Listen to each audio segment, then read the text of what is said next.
All right, Maggie. So let's talk about death, a subject that many can't or choose not to really speak about. It's very taboo to a lot of people. Yeah. A lot of people fear death. A lot of people fear the thought of death. They don't want to think about death.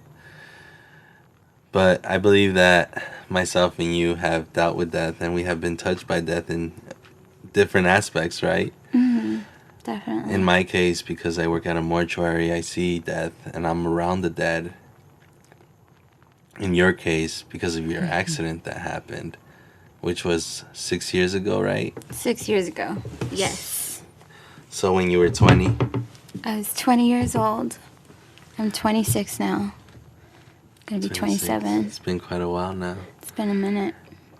And that's something that we have in common because that accident was 6 years ago, and I started working in the funeral industry 6 years ago. I'm going on my 7th year. Oh shit, trip out. No. But hey, let's not forget the connection. How we crossed paths. How you passed right by my accident. I did. That's It was in the crazy Alhambra, and I was passing the In and Out, and I remember seeing the tape. And it's crazy every time we mention that we cross paths, or even when I think about your accident, I think about the same image. And it was when I was passing by, and I looked to my right, and I just seen fire trucks, ambulance, police, and just tape. Like the street was really, really closed off. Yeah. So I knew it was something serious. Mm-hmm. Little That's did I so know. crazy. Little did I know that it was you. I know. Because we did know each other at that point. We did, and yet here we are. Yeah. Almost 7 years later. Almost 7 years later. But I've never even really thought about that. The similarity in the time. The connection, I know. That we've come across. I didn't think about that either. Yeah. So my introduction to the funeral industry, I remember the first day they took me into where they store all the decedents, so where they have the refrigeration, where they have them already embalmed, where they're just waiting to get dressed. And I remember it was seriously like a production line. Like, the best way I can describe it to people is when you go to stores and you see the bread racks. No. Yeah, no, I'm not even lying. It's like 4 different racks, like stacked, and in each rack there's different trays, and each tray has a body, and you can see the body obviously, but they're wrapped and everything. Mm-hmm. But that was the first time I seen anything like that. It was seriously like a factory, and it is like a factory. It's like one after the other. It's just seriously a production line. Holy fuck.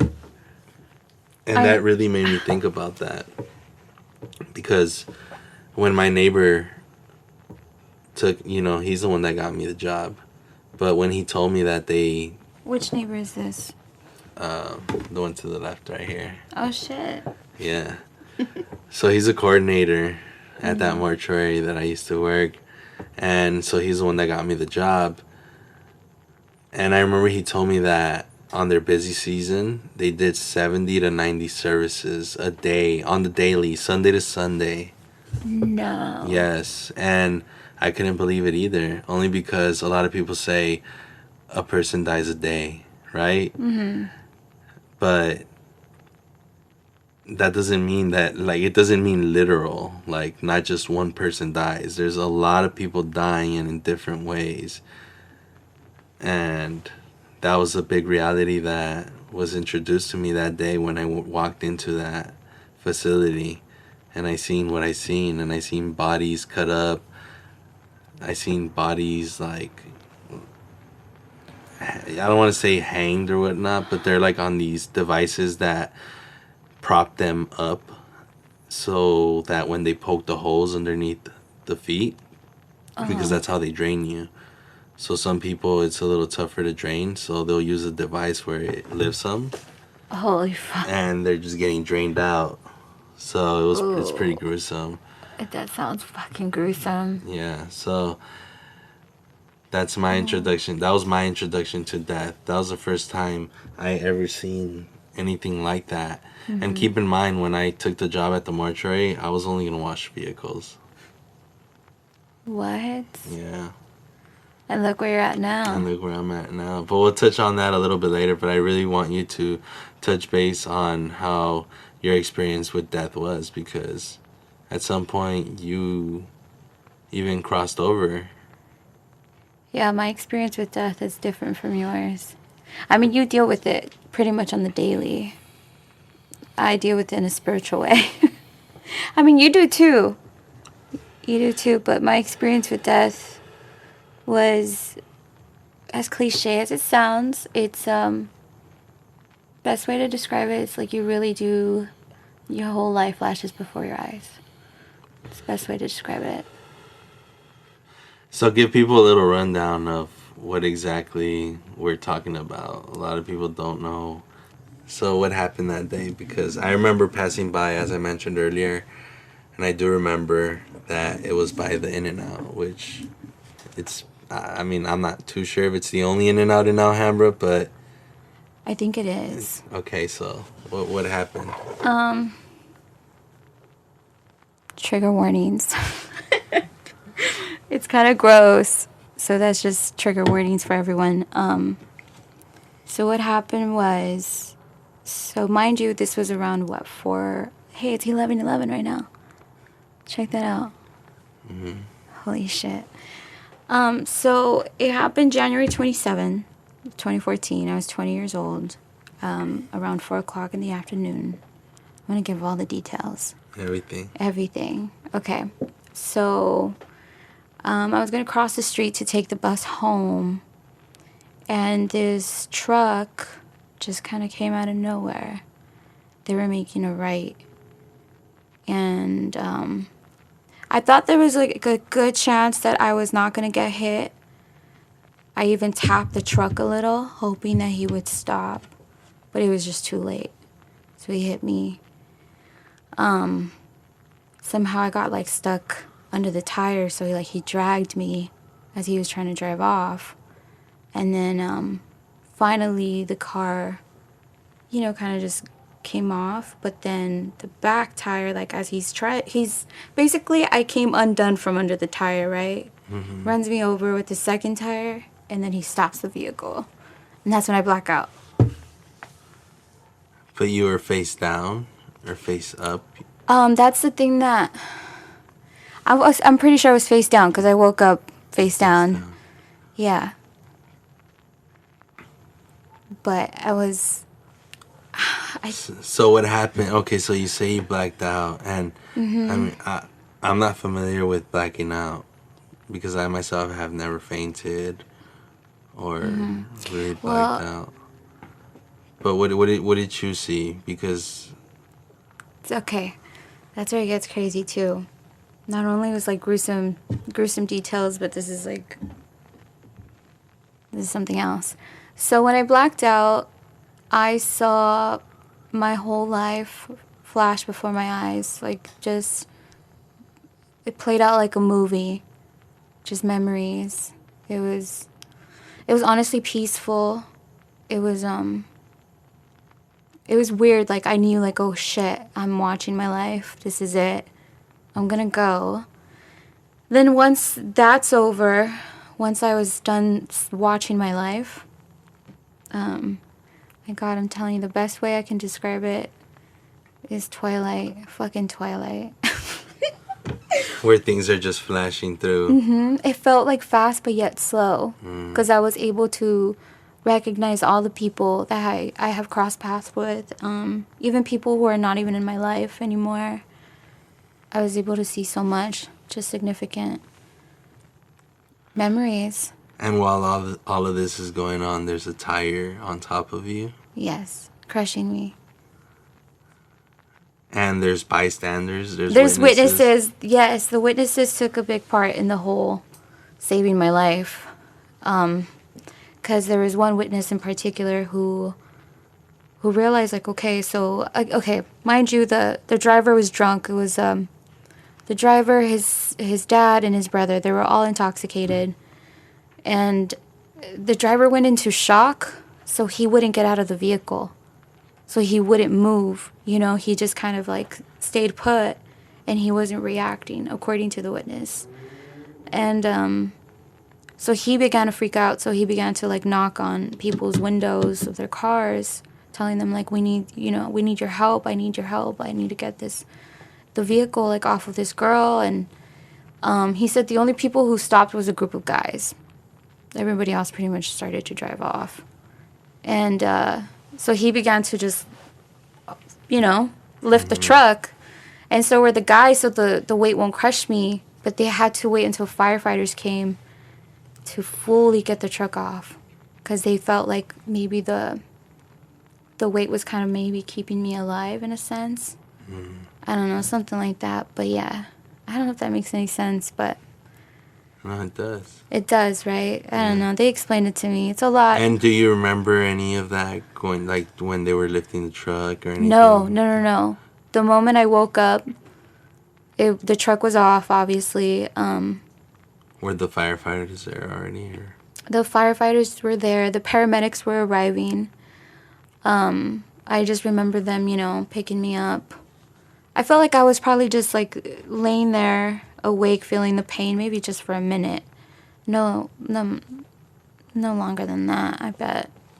Maybe to me it felt like eternity, but I don't think it was more than a minute once I woke up. And then they rushed me to the hospital. And it was... You remember that? I remember all of that. Oh, my God. I've never been inside an ambulance, so... When I woke up, the first thing that I felt was like my body was burning. Like I was burning inside because my liver was crushed. Apparently it was crushed into 8 pieces, so I had a liver laceration. My lungs were collapsed. I had fractured my pelvis in like 3 different areas. It was a lot of injuries. It was a lot, but mainly the liver laceration was like the worst one. So because of that inner bleeding, it felt like my body was on fire. Once I was in the ambulance, so they cut off your clothes, which I remember even though I was fucking dying, I was like trying to cover myself. I was so shy. I was like, oh my God, all these men are going to see me naked. Which I'm sure it's not their first time either. No.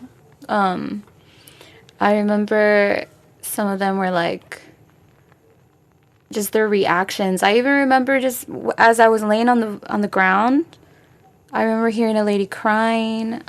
The brother who was part of the accident was crying, holding my hand, like asking for forgiveness. Some other girl was asking me if I could feel my legs. They really thought that I was going to be paralyzed.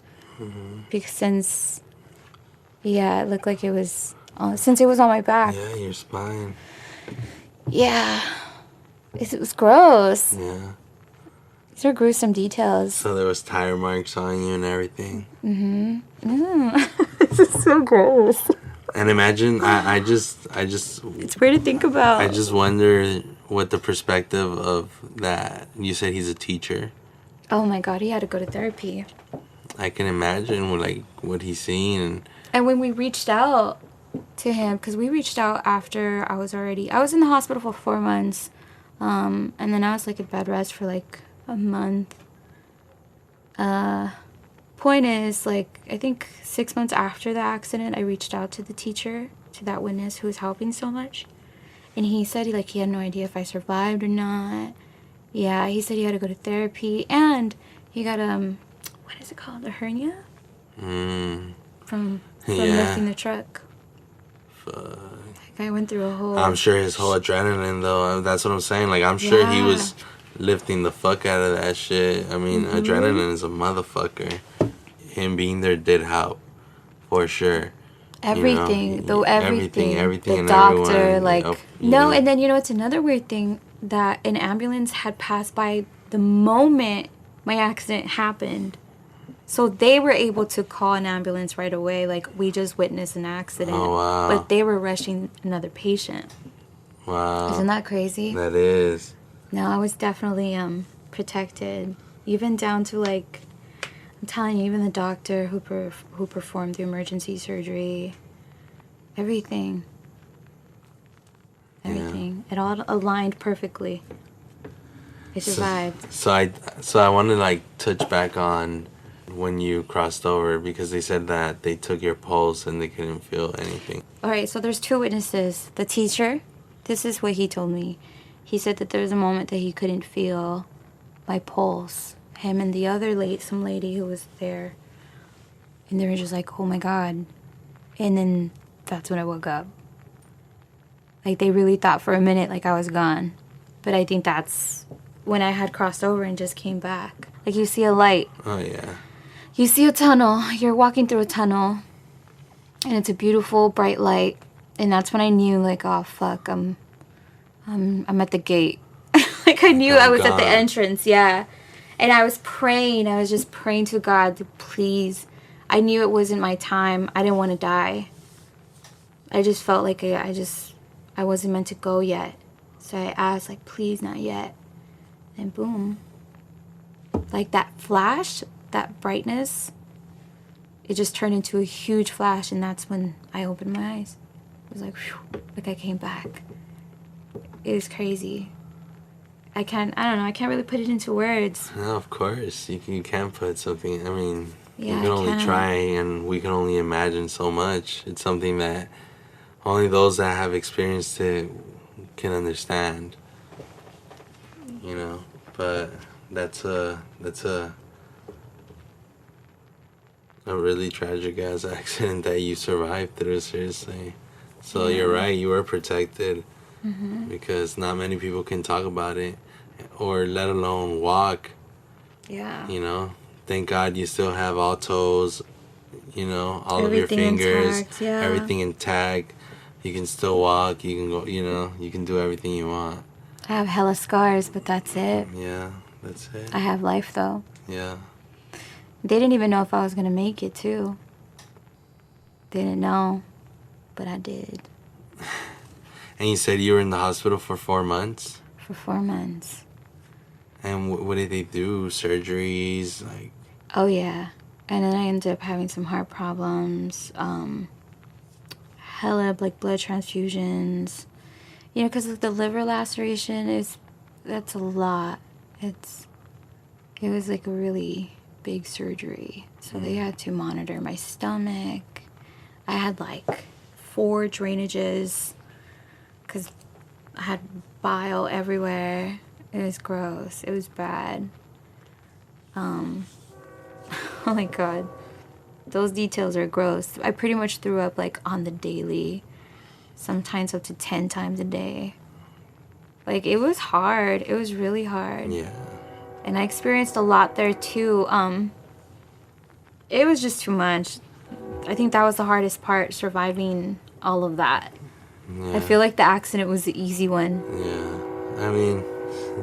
I mean, you know. That's very traumatic. No, but I know what you mean. It's 4 months of. And don't even forget, like, the first 2 recuperating weeks, I had nightmares of Oh, it was I can just imagine. the accident recurring all the time. I was afraid to get into cars or like cross the street for a while. I can imagine. So the PTSD, all of it. Mm-hmm. I think that was the hardest part. Yeah. I didn't drive for like a long fucking time. Because of it. Yeah, because of the fear. I mean, obviously you've become very like accustomed to death since you have to deal with it. It's your job. Right. But which ones like hit home for you? The kids. The kids. The kids, definitely. Oh. Because when it's a kid, it's a little angel. You know, there's so Yeah, much so pure. that, like, when you see, especially when it's a baby. You know, I've had little babies, you know, the size of my hand. You know, I've had to carry a burnt baby.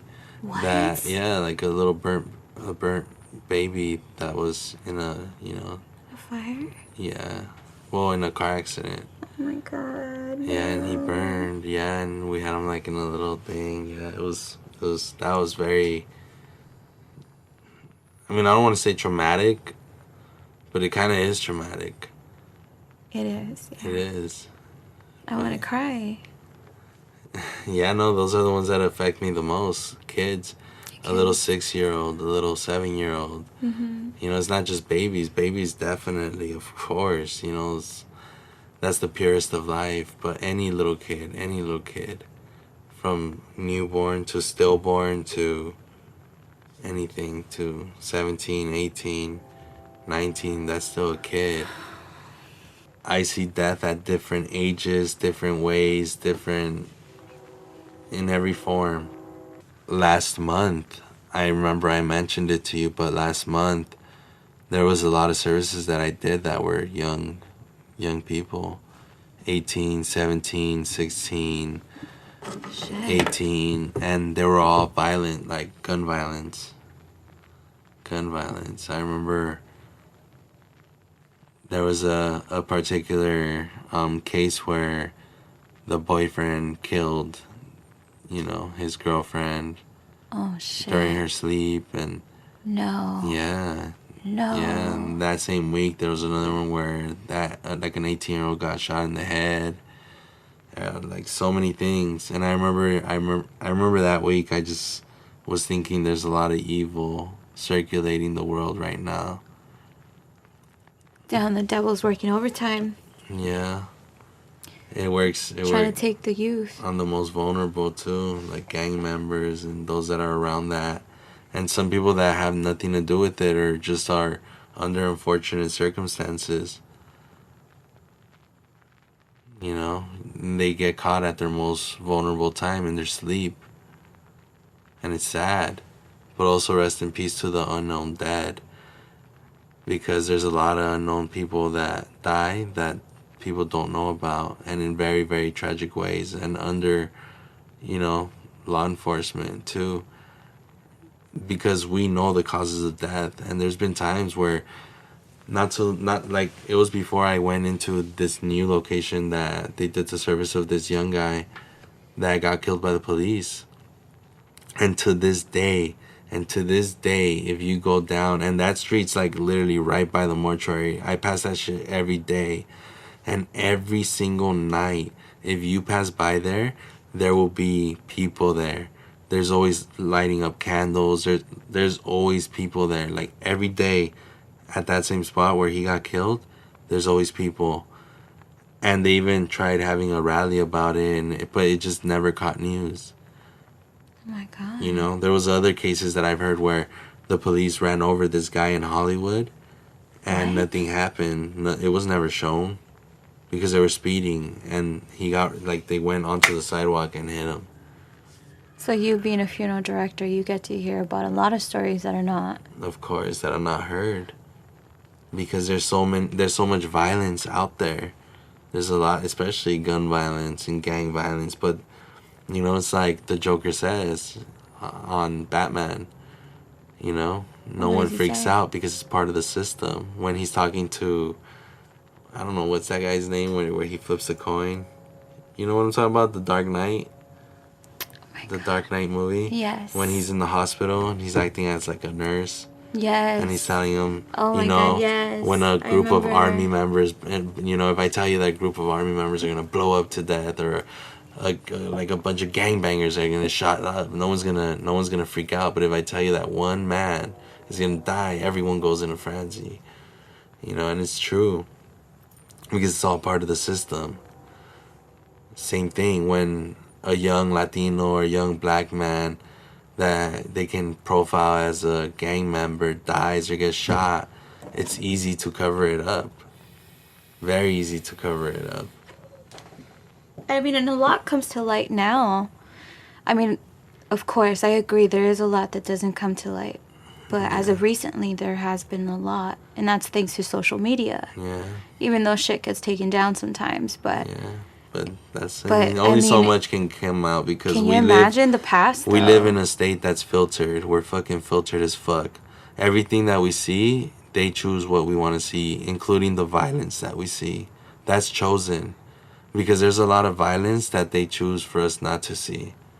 Yeah, well, I was getting at, there's probably so much that happened in the past that we don't know about. No, definitely. That's, because we didn't have, like, what we have now. Exactly. Like the Bloody Christmas. Which we'll get into in the next episode. Fuck. That was intense. That was really intense. It was. Well, if you enjoyed listening to that intense conversation, you could follow us at...